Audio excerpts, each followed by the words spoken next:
तो सबसे पहले क्या होता है, સૌથી પહેલાં આપણે જ્યારે પોષણ મેળવીએ છીએ તો પોષણમાં ખાસ કરીને બે વસ્તુ છે.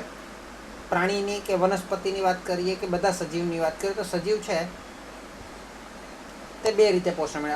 અમુક લોકો છે ને ઓક્સિજનનો ઉપયોગ કરે અને અમુક લોકો ઓક્સિજનનો ઉપયોગ કરતા નથી. ઓક્સિજનનો ઉપયોગ નથી કરતા અથવા ઓક્સિજનનો ઉપયોગ કરે છે. તો ઓક્સિજનનો ઉપયોગ નથી કરતા અથવા કરે એ પ્રમાણે એ લોકોને શ્વસન એટલે કે પોષણની જરૂર પડે. પોષણ કરવા માટે ઓક્સિજનની જરૂર પડે ને પોષણ કરવા માટે ઓક્સિજનની જરૂર ના પડે. તો ઓક્સિજન હોય તો શું થાય આપણને ખબર છે. ઓક્સિજન હોય તો દહન થાય અને દહન ક્રિયા થાય તો કોની દહન ક્રિયા થાય? તો આપણે પોષણ મેળવવાનું છે એટલે એનો અર્થ એમ છે કે તમે કંઈ પણ ખોરાક ખાઓ છો એ ખોરાકની અંદર ગ્લુકોઝ છે. શું છે? C6H12O6 જે છેલ્લે આપણે પાચન તંત્રની અંદર ગ્લુકોઝ મેળવ્યું ને, સ્ટાર્ચમાંથી ગ્લુકોઝ મેળવ્યું, એ ગ્લુકોઝ છે. એ ગ્લુકોઝનું દહન થાય અને પછી એમાંથી ઉર્જા મળે તો એને કહેવાય ઓક્સિજનનો મદદ વડે આપણને ઉર્જા મળે છે તેવું કહેવાય. પણ ઓક્સિજન ના હોય તો દહન થવાનું નથી, દહન ક્રિયા થવાની નથી. અને દહન ક્રિયા વગર જ આપણે આની અંદરથી આપણે ઉર્જા મેળવીએ તો મળી શકે ખરી? હા, મળી શકે. એની પણ એક સિસ્ટમ છે. ઓક્સિજન વગર પણ ઉર્જા મેળવાય છે. વનસ્પતિઓ ક્યાં વધારે ઓક્સિજન મેળવે? એ તો જેટલી મેળવતા હશે એટલો તો ગુમાવતા બી છે, હે ને. પછી અમુક પ્રકારના બેક્ટેરિયા પણ ઓક્સિજન નથી મેળવતા, હે ને. તો એ બધા ઓક્સિજન વગર જ આપણે ગ્લુકોઝની અંદરથી ઉર્જા મેળવે છે. તો એ લોકો કઈ રીતે ઉર્જા મેળવે? એ લોકો ઉર્જા તો મેળવે છે પણ એ લોકો ઉર્જાનું પ્રમાણ ખૂબ ઓછું હોય છે. કેટલું હોય છે? ખૂબ જ ઓછું હોય છે, હે ને. જ્યારે ઓક્સિજન વાળું દહન કરીને જે ઉર્જા મેળવે છે તે છે ને ઉર્જાનું પ્રમાણ ખૂબ જ વધારે હોય છે. તો એ ઓક્સિજન સાથે જો ઉર્જા મેળવતા હોય તો તેને જારક શ્વसन કહેવાય. શું કહેવાય? जारक. हिंदी में इसको ऑक्सीय श्वसन बोलते हैं. ऑक्सीय शायद, है ना. ગુજરાતીમાં ઓક્સિજન વગર શ્વસન કરે તો તેને અજારક શ્વसन કહેવાય. શું કહેવાય? है ना. हिंदी में उसको अनोक्षीय श्वसन बोलते हैं. क्लियर? तो सबसे पहले क्या होता है, ग्लूकोज जो है C6H12O6 उसका ऑक्सीजन हो चाहे ऑक्सीजन ना हो, उसका पहले क्या बन जाता है? पायरुवेट एसिड बन जाता है. क्या बन जाता है? Pyruvic acid. उसको 2 पायरुवेट बोलते हैं, जिसके अंदर 3 कार्बन का ग्रुप होता है ना. तो पायरुविक एसिड होता है, पायरुवेट या पायरुविक एसिड, उसके अंदर 3 कार्बन होते हैं, है ना. और 3 कार्बन का एक पायरुविक एसिड होता है. ऐसे 2 अणु बनते हैं. कैसे बनते हैं? 2 अणु बनते हैं, चाहे ऑक्सीय हो चाहे अनऑक्सीय हो, है ना. જારક શ્વસન હોય કે અજારક શ્વસન હોય. જારકમાં O2ની હાજરી હોય, અજારકની અંદર O2ની ગેરહાજરી હોય. જારકમાં ઉર્જા વધારે પ્રમાણમાં મળે, અજારકમાં ઉર્જા ઓછા પ્રમાણમાં મળે. પરંતુ પાયરુવેક એસિડની પછી શું કરવાની પ્રોસેસ છે બંનેમાં? તો જારકની અંદર શું પ્રોસેસ કરવાની અને અજારકની અંદર શું કરવાની? જારકની અંદર O2ની હાજરી હોય, અજારકની અંદર O2ની ગેરહાજરી હોય.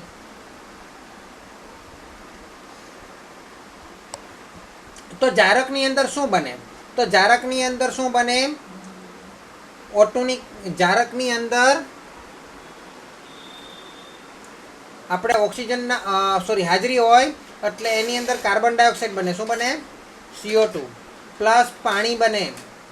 એટલે કે આપણા શરીરની વાત ચાલે છે, પ્રાણીઓની. અને પ્લસ આપણને ઉર્જા મળે. એ ઉર્જા એટીપી સ્વરૂપે સંગ્રહ થાય. શું થાય? એટીપી. કયા સ્વરૂપે? Adenosine triphosphate. તમને યાદ રહી તો ઠીક, ના યાદ રહી તો કંઈ કામનું નથી, પણ એટીપી કહેવાય ને. શું કહેવાય? ATP, adenosine triphosphate. અને 34 એટીપી હોય. કેટલા એટીપી હોય?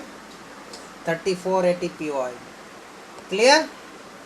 જ્યારે ઓક્સિજનની ગેરહાજરી હોય તો પાછી આપણે બે વસ્તુ જોવાની છે, હે, કે પ્રાણી છે કે વનસ્પતિ છે.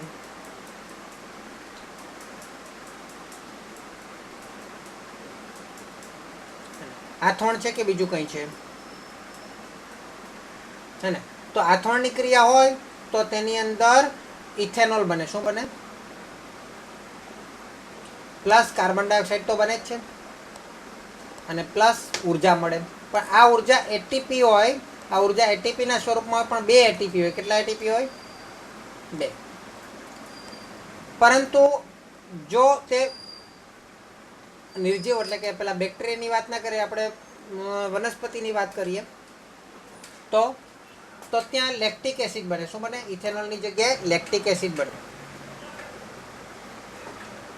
લેક્ટિક એસિડની અંદર કાર્બન પણ આવી જાય. ઇથેનોલ અને કાર્બન બંને આવી જાય લેક્ટિકની એસિડની અંદર. આની અંદર 3 કાર્બનનું ગ્રુપ હોય. કેટલા કાર્બનનું ગ્રુપ હોય? 3 કાર્બનનું. અને એટલે આવા અને 2 જોડ બને એવી. બરાબર છે. અને પ્લસ ડાયરેક્ટ ઉર્જા મળે, એમ પણ 2 એટીપી જ મળે. તો તમે આ સ્ટ્રક્ચર જરા લખી નાખો એકવાર, એટલે હું તમને આ જ સ્ટ્રક્ચરને ફરીથી બીજી વાર સમજાવું. तो सबसे पहले हमारे पास क्या है? C6H12O6. उसमें से पहली प्रोसेस में कोई भी हो, पहली प्रोसेस में क्या बन रहा है? पहली प्रोसेस में यहाँ पे मैं आपको बता देता हूँ. पहली प्रोसेस में पायरुवेट बन रहा है. ये ग्लूकोज है. आ ग्लूकोज है एना परथी पहली प्रोसेस में है पायरुवेट बने છે. શું બને છે? પાયરુવેટ. પાયરુવેટ કેવો છે?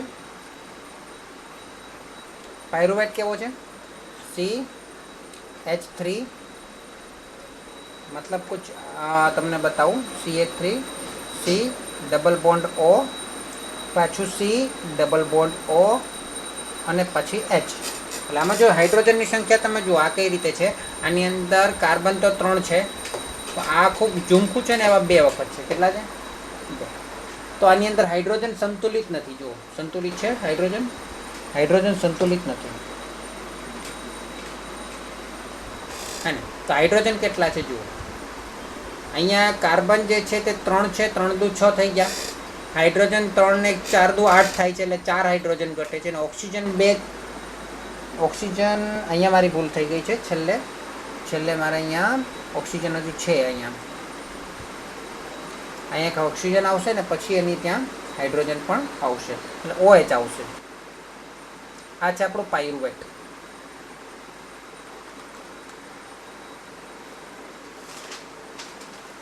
આ પાયરુવેટ છે એની અંદર હાઇડ્રોજન તો બરાબર, ઓક્સિજન બરાબર અને કાર્બન બરાબર. હાઇડ્રોજન છે તે 4 ઘટે છે, એટલે આપણે સંતુલિત કરીએ તો 4 હાઇડ્રોજન એટલે કે H2 એવા 2 હાઇડ્રોજન મુક્ત થાય.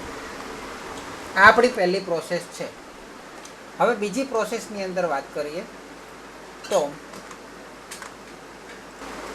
હવે આપણે બીજી પ્રોસેસ કરવાની છે. તો બીજી પ્રોસેસની અંદર આપણી પાસે 2 ઓપ્શન છે. હે ને? એક તો આપણે બેક્ટેરિયામાં જોવાનું છે ને, એક આપણે જો બેક્ટેરિયા અથવા વનસ્પતિમાં જોવાનું છે ને, બીજું આપણે જોવાનું છે મનુષ્યમાં. તો પહેલાં આપણે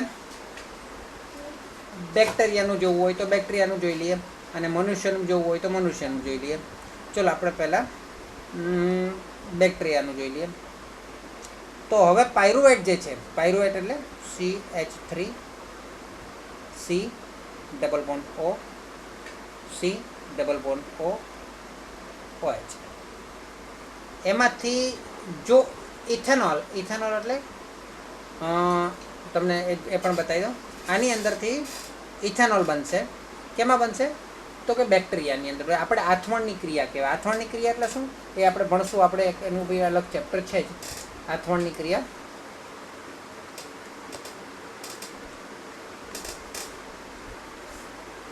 એની બેક્ટેરિયા હોય ત્યાં થાય. દહીં બનવું એ પણ એક પ્રકારનું પેલું જ છે, આથવણ જેવું જ છે. અને તમે ખાટો આપણે કે ખમણ બનાવતા હોય, ખમણની અંદર પણ આથવણ થાય. તો એની અંદર આથવણની ક્રિયા જે થાય એમાં આથવણના ક્રિયાને અંતે આપણને ઇથેનોલ મળે. અને ઇથેનોલ મળે એટલે કઈ રીતે થશે? એની અંદર હાઇડ્રોજન જે છે ને તે CH3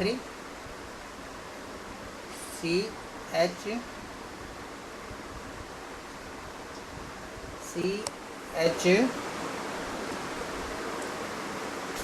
પાછું CH આવશે, CH2 આવશે અને OH આવશે. 3 કાર્બન જોઈએ અને એક આલ્કોહોલ એટલે કે OH જોઈએ. ઇથેનોલ છે ને 2 કાર્બન જોઈએ. સોરી, આપણી પાસે 2 કાર્બન જોઈએ. CH3 CH2 3 કાર્બન હોય તો પછી ઇથેનોલ નહીં કહેવાય, મિથેનોલ કહેવાય. અને OH. આ ઇથેનોલનું સૂત્ર છે. હવે આવું કેમ બને? તો આથવણની ક્રિયાની અંદર આવું બને, અને અહીંયા તો આપણી પાસે 3 કાર્બન છે, તો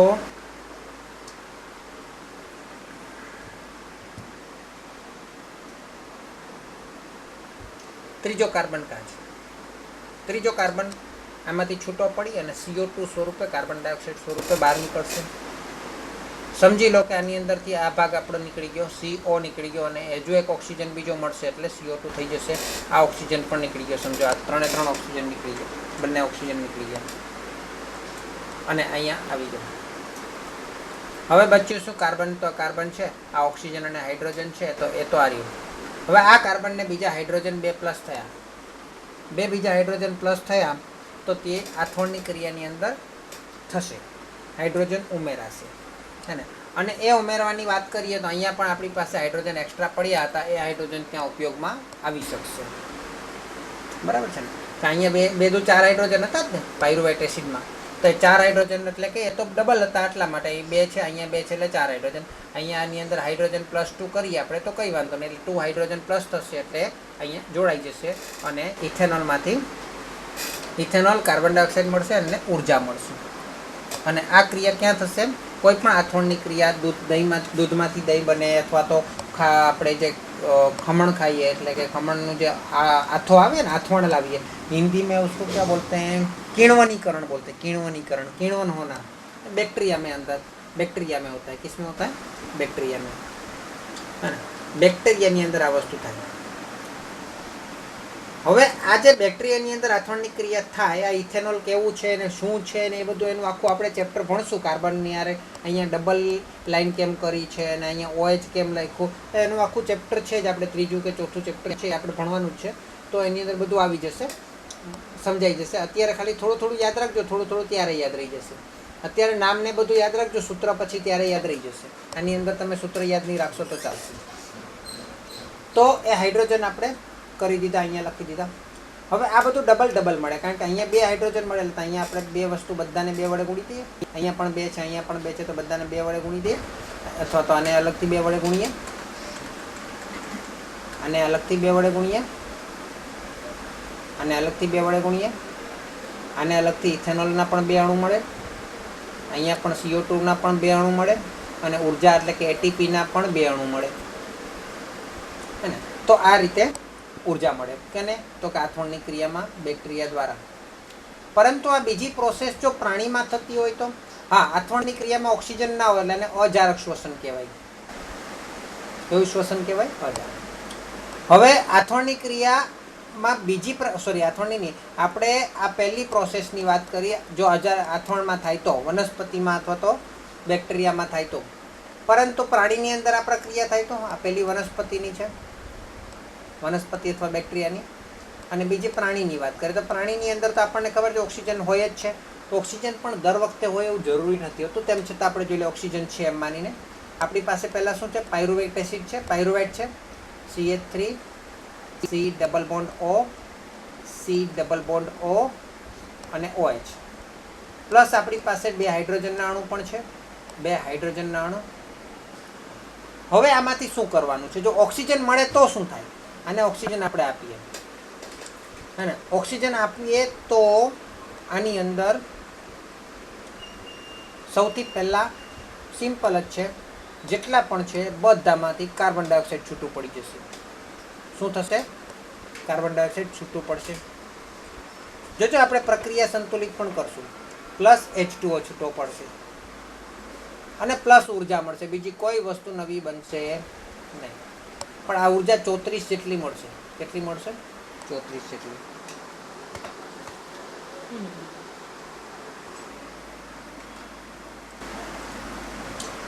તો હવે આપણે જોઈ લઈએ પ્રક્રિયા કઈ રીતે થાય છે, સંતુલિત કઈ રીતે થાય. અહીંયા કાર્બન કેટલા છે? 3 3 2 6 6 કાર્બન જોઈશે એટલે આપણે એને 6 વડે ગુણી દઈએ. હાઇડ્રોજનની ગણતરી કરી લઈએ. હાઇડ્રોજન કેટલા છે? 1 3 ને 4 4 2 8 8 અને બીજા 4 12 હાઇડ્રોજન કરવા માટે આને પણ 6 વડે ગુણીએ તો આપણી પાસે કાર્બન ડાયોક્સાઇડના 6 અણુ મળે છે, પાણીના 6 અણુ મળે છે. પ્લસ 34 ઉર્જા મળે છે, એટીપી 34 એટીપી હે ને। હવે ઓક્સિજનની જરા ગણતરી કરી લઈએ। 1 2 3 2 6 ઓક્સિજન છે અને અહીંયા ઓક્સિજન કેટલા છે? 6 2 12 ઓક્સિજન, અહીંયા 6 1 6 ઓક્સિજન, એટલે 18 ઓક્સિજન છે। તો અહીંયા કેમ અહીંયા કેટલા છે? 1 2 3 2 6 જ ઓક્સિજન છે અને અહીં 12 અને 6 18 ક્યાંથી આવી ગયા? તો 12 ઓક્સિજન તો આપણે શ્વસનમાં લીધા કે નહીં? પ્રક્રિયામાં ઓક્સિજનની હાજરી છે તો શ્વસન કરીએ તો ઓક્સિજન મળે કે નહીં? મળે ને। તો અહીંયા 6 ઓક્સિજનના અણુ આપણે શ્વસનમાં લીધા। કેટલા અણુ લીધા? 6 ઓક્સિજનના, એટલે એ પણ એની અંદર પ્લસ થશે, એટલે 6 ઓક્સિજન અને આની અંદરનું જે પણ કંઈ છે બધું મળીને 6 કાર્બન ડાયોક્સાઇડ અને 6 પાણીના અણુઓ બહાર નાખશે અને આ 6 ઓક્સિજનના અણુ અહીંયા આપણી ઉર્જા પૂરી પાડશે, એટલે કે ઉર્જા બનાવશે। શું બનાવશે? ઉર્જા બનાવશે। પરંતુ આપણા શરીરની અંદર પણ તમને વાત કરી દઉં, આપણે જે ખરેખર નાક દ્વારા શ્વાસ લઈએ છીએ એને શ્વસન નથી કહેવાતું। નાક દ્વારા તો આપણે શ્વસન એટલે કે ઓક્સિજનને કાર્બન ડાયોક્સાઇડની વાયુઓની આપણે અંદર દાખલ કરીએ છીએ અને બહાર કાઢીએ છીએ। ખરેખર શ્વસન કઈ જગ્યા થાય છે તમને સમજાવું તો ખરેખર શ્વસન ફેફસામાં પણ નથી થતું। ફેફસામાં પણ શ્વસન નથી થતું। શ્વસનની ક્રિયા એટલે કે તમે ઉર્જા મુક્ત કરવાની ક્રિયા અહીંયા આપણે જોઈએ તો ઓક્સિજન અને કાર્બન ડાયોક્સાઇડ દ્વારા ઉર્જા મુક્ત કરવાની ક્રિયાને શ્વસન કહેવાય। તો શ્વસન ફેફસામાં પણ નથી થતું। ફેફસા દ્વારા તો ફક્ત ઓક્સિજન અથવા કાર્બન ડાયોક્સાઇડ લોહીની અંદર આપલે થાય છે અને ઓક્સિજન લોહી સાથે ભળી અને આપણા દરેકે દરેક કોષ પર પહોંચે છે। પણ દરેકે દરેક શરીરના કોષની અંદર આ પ્રક્રિયા થાય છે। આ પ્રક્રિયા જે છે ને ઓક્સિજનની, દરેકે દરેક કોશિકાની અંદર આપણે શોષણ કર્યું ને, નાના આંતરડામાંથી શું શોષણ કર્યું? એમિનો એસિડ, ફેટી એસિડ અને ગ્લુકોઝ। એ ગ્લુકોઝ જે મળ્યો ને કોશિકાની અંદર, એ કોષની અંદર જે ગ્લુકોઝ મળ્યો ત્યાં આપણું શ્વસનની પ્રક્રિયા થાય, ત્યાં એની અંદર પાયરુવેટ બને અને પાયરુવેટમાંથી ઓક્સિજન મેળવીએ। એ પાયરુવેટ બનેલો છે। હવે લોહીની અંદર ફેફસા દ્વારા ઓક્સિજનવાળું લોહી રુધિર આપણા કોશિકા પર આવ્યું, કોશિકાની અંદર આવ્યું ત્યારે એ ઓક્સિજન એને મળશે અને પાયરુવેટ હાઇડ્રોજન અને ઓક્સિજનની મદદથી કાર્બન ડાયોક્સાઇડ અને પાણી દૂર થશે, છૂટા પડે અને છૂટા પડે ત્યારે આપણને ખબર છે કે ઉષ્માક્ષેપક પ્રક્રિયા પણ થઈ શકે। ઉષ્મા શોષક પ્રક્રિયામાં છૂટા પડે અને ઉષ્માક્ષેપક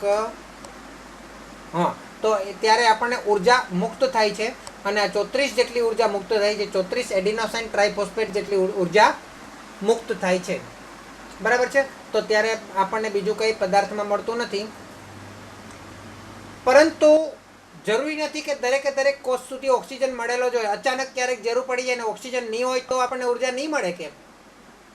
ઓક્સિજન નહીં હોય તો શું ઉર્જા નહીં મળે?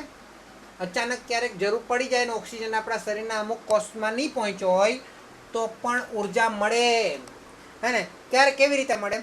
તો આ કોષ રસ હોય, આની અંદર આ શું છે? અહીંયા કોષ રસ હોય। શું હોય? કોષ રસ, સોરી કોષ રસ અહીંયા નહીં, એ બધું કોષરસમાં જ હોય। આમ તો અહીંયા કોષરસ આપણે લખી દઈએ। આ કોષરસની અંદર આ પ્રક્રિયા થાય। કોષરસ મતલબ કોશિકા રસ,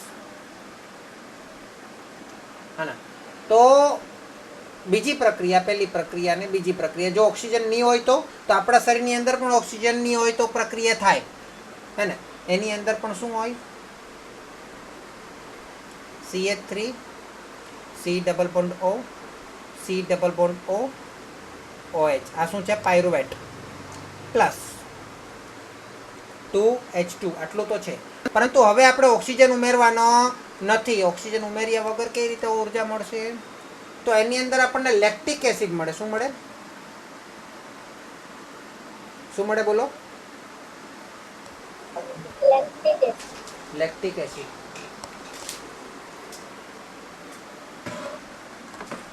એ લેક્ટિક એસિડનું અણુસૂત્ર શું છે?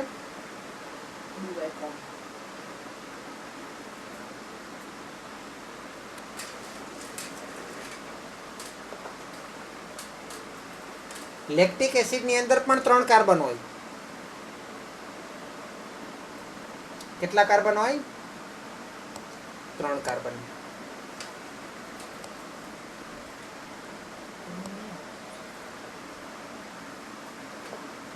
CH3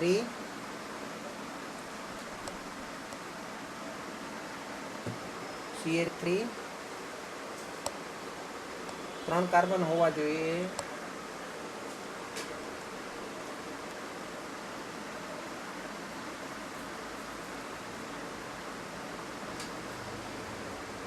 એકચ્યુઅલી એનું સૂત્ર છે ને,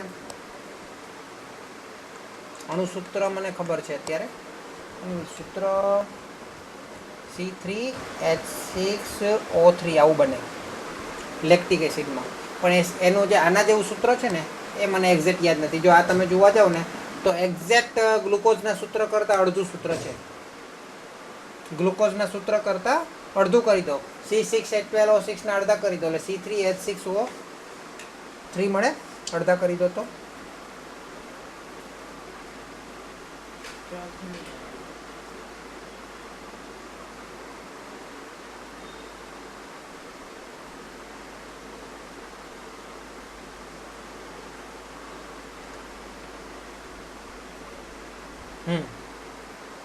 મને યાદ આવ્યું, મળ્યું, સર્ચ માર્યું ને તો CH3 C એક બાજુ H આવે, બીજી બાજુ OH આવે, OH કહી શકાય. અને ત્રીજી બાજુ પાછો ત્રીજો C, એક બાજુ OH નીચે લીધો છે તો નીચે OH જ લઈએ, ઉપર આપણે ડબલ હાથ કરીને ઓક્સિજન લઈ લઈએ. આ થયો લેક્ટિક એસિડનું સૂત્ર. આ પણ ડબલ હોય, આ પણ ડબલ હોય. કેમ ડબલ હોય? કારણ કે કાર્બન અહીં કેટલા છે? જો 3 દુ 6 છે, અહીંયા બી 3 દુ 6 હોવા જોઈએ, પ્લસ CO2 તો જોઈએ જ, કાર્બન ડાયોક્સાઇડ, પ્લસ ઉર્જા 2 ATP. એને જોઈએ આપણે બરાબર સંતુલન થાય છે કે નહીં. પહેલાં કાર્બન તો અહીંયા 3 દુ 6 છે, તો પછી અહીંયા CO2 ની જરૂર નથી ને. 3 દુ 6 થઈ ગયા ને, તો CO2 ની જરૂર નથી, એટલે કાર્બન ડાયોક્સાઇડ નહીં આવશે, કારણ કે 6 થઈ ગયા. તો પછી બીજું કંઈક આવવું જોઈએ. જોઈએ કેટલા આવે છે.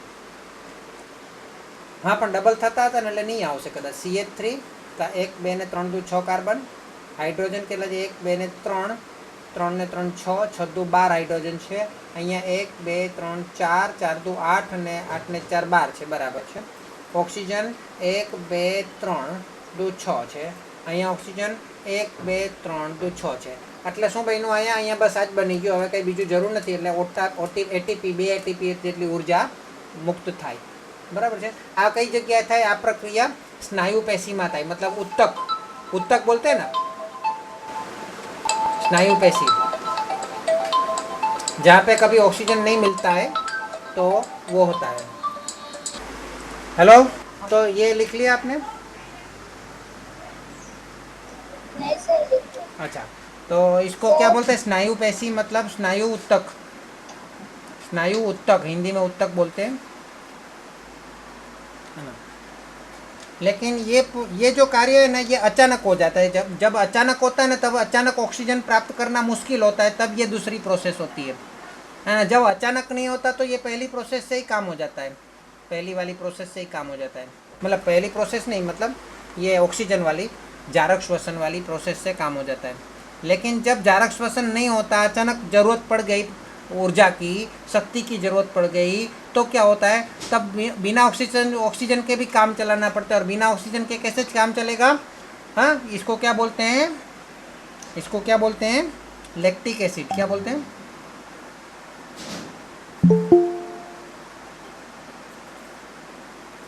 ओके.